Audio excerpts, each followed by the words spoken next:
নাম বল। আমার নাম সৌম্য সাহা, আমি ক্লাস 8-এ পড়ি। এখানে আমরা দেখাচ্ছি খাবারের মধ্যে যে ভেজাল থাকে সেইটা আমরা কি করে সেটাকে আইডেন্টিফাই করতে পারি। প্রথমত আমাদের দিন মানে বাচ্চারা ম্যাক্সিমাম শুরু করা হচ্ছে দুধ দিয়ে। দুধকে বলা হয় একটা হোল ফুড, কিন্তু দুধের মধ্যে সব থেকে বেশি নিউট্রিয়েন্টস থাকে, কিন্তু তাও দুধের মধ্যেই সব থেকে বেশি ভেজাল দেওয়া হয়। যেরকম দুধের মধ্যে জল মেশানো হয়। এবার যদি জল মেশানো হয় আমরা কি করে বুঝবো? এটা বোঝার দুটো উপায় আছে। একটা হচ্ছে এটা হচ্ছে ল্যাক্টোমিটার। এইটার যদি দেখতে পারবো যে এইটার যে কাঁটাটা ওপরের দিকে নম্বর বেশি আর নিচের দিকে কম, আর যদি এই কাঁটাটার ভ্যালু 26-এর ওপরে চলে যায়, মানে 26-এর বেশি ডুবে যায়, তার মানে দুধটার মধ্যে জল মেশানো। কিন্তু যদি 26-এর কমে থাকে তার মানে জল মেশানো নেই। বা আমরা তো সবসময় ল্যাক্টোমিটার কিনতে পারি না, তাহলে আমরা কি করে বুঝবো? আমরা একটা আঙুল এটার মধ্যে দিয়ে দেব, করে এটাকে তুলবো। যদি দেখি এরকম জলের মতন গড়িয়ে পড়ছে, তার মানে বুঝবো যে এটার মধ্যে ভেজাল আছে। কিন্তু যদি দেখি আস্তে আস্তে হাতে লেগে লেগে পড়ছে, তার মানে এটার মধ্যে জল নেই। আচ্ছা, দ্বিতীয়ত দুধের মধ্যে মেশানো হয় স্টার্চ। ঘন দেখানোর জন্য স্টার্চ মেশানো হয়। সেটা আমরা কি করে বুঝবো? আমরা একটা টেস্ট টিউবের মধ্যে দুধটাকে নিয়ে নেব, তারপর আমরা সেটার মধ্যে বেটাডাইন বা যে হাত কেটে গেলে লাল মলমটা লাগানো হয় আয়োডিন সলিউশনের, সেইটা দিয়ে দেব। যদি আমরা দেখি যে এইটার তলায় এরকম একটা নীল রঙের রিং এসে গেছে, তার মানে বুঝবো যে এটার মধ্যে স্টার্চ আছে। কিন্তু যদি না আসে, তার মানে এটার মধ্যে কোনো ধরনের স্টার্চ নেই। এবার আসি সার্ফে। অনেকজন ফেনা দেখানোর জন্য এটার মধ্যে সার্ফ বা আলাদা আলাদা ধরনের ডিটারজেন্ট দেয়। সেটা আমরা কি করে বুঝবো? আচ্ছা, আমরা যখন ভাত খাই বা মাংস খাই যেটাতে মশলা দেওয়া থাকে, তখন আমরা কি দেখি? হ্যান্ড ওয়াশ বা সাবান দিয়ে হাত ধুলে ফেনাটা লাল বেরোয়, কারণ তার মধ্যে ডিটারজেন্ট থাকে। এবার যদি আমরা দুধের মধ্যে হলুদ দিই, তাহলে স্বাভাবিকভাবে সেটা সবসময় হলুদ হবে, কিন্তু যদি সেটার রং লালচে হয়ে যায়, তার মানে তার মধ্যে সার্ফ আছে। এবার আসি আমরা সবজিতে দু রকমের সবজি হয় আমরা যখন দোকানে যাই। একটা হচ্ছে এরকম কম সবুজ সবজি, একটা হচ্ছে বেশি সবুজ সবজি। আমরা যখন দোকানে যাই আমরা সবসময় বেশি সবুজ সবজিটাকেই পছন্দ করি, কিন্তু এটা ভুল ধারণা। আমরা দেখব যে এই যে বোঁঠার রঙটা, এইটাতে গায়ের রঙ আর বোঁঠার রঙ এক, কিন্তু এটাতে গায়ের রঙ আর বোঁঠার রঙ আলাদা।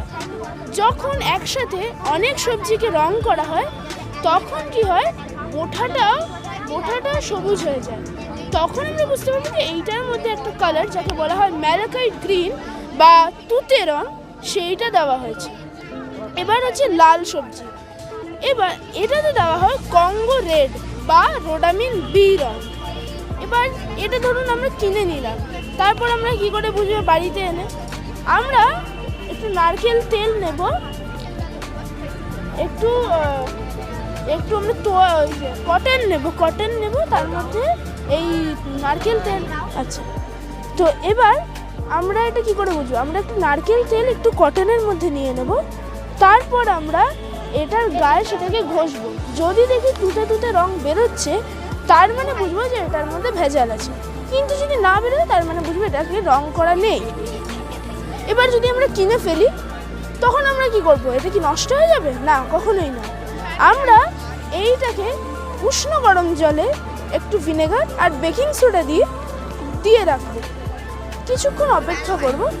তারপর আমরা সবজিটাকে তুলে ঠান্ডা জলে ভালো করে ধুয়ে নেব। তারপর আমরা সেটাকে স্টোর করে দিতে পারি বা রান্নার জন্য ব্যবহার করে দিতে পারি। এবার লাস্ট আসি আমরা হচ্ছে আমসত্ত্বতে। এটাকে আমরা সবাই আমসত্ত্ব জানি, কিন্তু আমরা এটাকে বলি কুমড়ো সত্ত্ব, কারণ এটার মধ্যে কোনো রকমই আমের থাকে না। এটাতে খালি আমের এসেন্স দিয়ে দেওয়া হয়, আর বাকি পুরোটাই তৈরি হয় কুমড়োর পাল্প দিয়ে আর কুমড়ো দিয়ে। আসল যে আমসত্ত্ব হয় সেটা আমরা কি করে বুঝবো? আসল আমসত্ত্ব কালো এবং রাবারি হয়, মানে ওটাকে যদি আমরা কামড়াই তাহলে অনেকটা টানতে হবে সেটাকে ছেড়ারে, অনেকটা চুষতে হবে সেটাকে খাওয়ার জন্য। এবং এটি মানে আমরা গ্রামে যদি যাই তখনই আমরা দেখতে পারি যে খুবই ডার্ক ব্রাউন বা কালো রঙের হয়। মাই নেম ইজ অঞ্জলি গড়, আমি হলাম পাইকপাড়া সেন্ট্রাল মডার্ন স্কুল থেকে। আর আজকে আমরা একটা মডেল আপনাদের সামনে দেখাতে চলেছি, যেটা হলো অটোমেটিক স্ট্রিট লাইট। এই মডেলটা সব থেকে আগে স্ট্রিট লাইট সব সময় অন থাকে, আর এটা ইম্পর্টেন্টও আছে রাতের জন্য, কিন্তু কিছু কিছু জায়গায় আপনারা দেখবেন যেটা সকালেও লাইটগুলো জ্বলা থাকে। আর এইটা ইলেকট্রিক্যাল ওয়েস্টেজ, বহুত ইলেকট্রিক ওয়েস্টেজ হয় এর জন্য। আর এই প্রবলেমকে আমাদের দুজন বলছে এই প্রবলেমটাকেই সলভ করার জন্যে আজকে আমরা একটা মডেল বানিয়েছি, যেটা হলো অটোমেটিক স্ট্রিট লাইট সিস্টেম। এই মডেলটার মধ্যে আমরা একটা ইলেকট্রিক্যাল সিস্টেম ইউজ করেছি, যেটা হলো এলডিআর রাতের সময় জলে, যেটা হলো এর রেজিস্ট্যান্সটা বেড়ে যায়। যখনই কোনো পথচারী বা কোনো মানুষ বা কোনো গাড়ি এদিক দিয়ে পাস হয়, তখন এর মধ্যে লাইট জ্বলে। দূর দিয়েই এটা ইন্ডিকেট করে নেয় মোশন ইন্ডিকেটরের জন্য, আর এটা যাওয়ার পরে এটা অন হয়ে যায়, মানে আসার টাইমে অন হয়ে যায়, যাওয়ার পরে অফ হয়ে যায়। এটার কি হয়, এটা আমাদের অটোমেশনে হেল্প করে, আর এর মধ্যে কোনো ম্যানুয়াল কন্ট্রোল লাগে না। এটা অনেক অ্যাডভান্টেজেসও দেয়, যেরকম কি হলো এটা ইলেকট্রিক সেভ করে, পাওয়ার কস্ট কমায়। আর আবার ছোট ছোট জায়গা হলো যেমনি কি স্মল টাউন সিটিজ, ওদেরকে মানে স্মার্ট বানানোর জন্য সাস্টেনেবলি ডেভেলপ করে। আরও এর মধ্যে অনেক কিছু আছে। হ্যাঁ, এখানে আমাদের এই জিনিসটা বানানোর অনেক কিছু দিয়ে বানিয়েছে, প্লাস এর প্লাস পয়েন্টগুলো আমি বলছি। আমাদের এই জেনারেশন ইলেকট্রিসিটি ইউজ করছে, প্রচুর পরিমাণে ইউজ করছে। আমরা ইলেকট্রিসিটি শুধু ইউজ করি না, আমরা ইলেকট্রিসিটি ওয়েস্ট করি। আমরা ইলেকট্রিসিটি সুইচ অলওয়েজ অন রাখি, ওই কারণে প্রচুর ইলেকট্রিসিটির ওয়েস্টেজ হচ্ছে। আমরাই যদি এই জেনারেশনই যদি এত ইলেকট্রিসিটি ইউজ করে নেয়, তাহলে ইনকামিং জেনারেশনরা কী করবে? আর ওদের জেনারেশন মেনলি চলবে হলো এআই দিয়ে, আর্টিফিশিয়াল ইন্টেলিজেন্স। আর আর্টিফিশিয়াল ইন্টেলিজেন্স এমন একটা রোবট, ওদের ঘর মোছারও রোবট থাকবে, কিচেনে রান্না করারও রোবট থাকবে। দ্যাটস ওয়াই আমরা এটা বানিয়েছি। যখন রোবট অনেক টাইপের হবে, কিন্তু যেই রোবটগুলো একটু কম ভ্যালু, কম টাকার মধ্যে আসবে, সেগুলো চার্জ করতে লাগবে।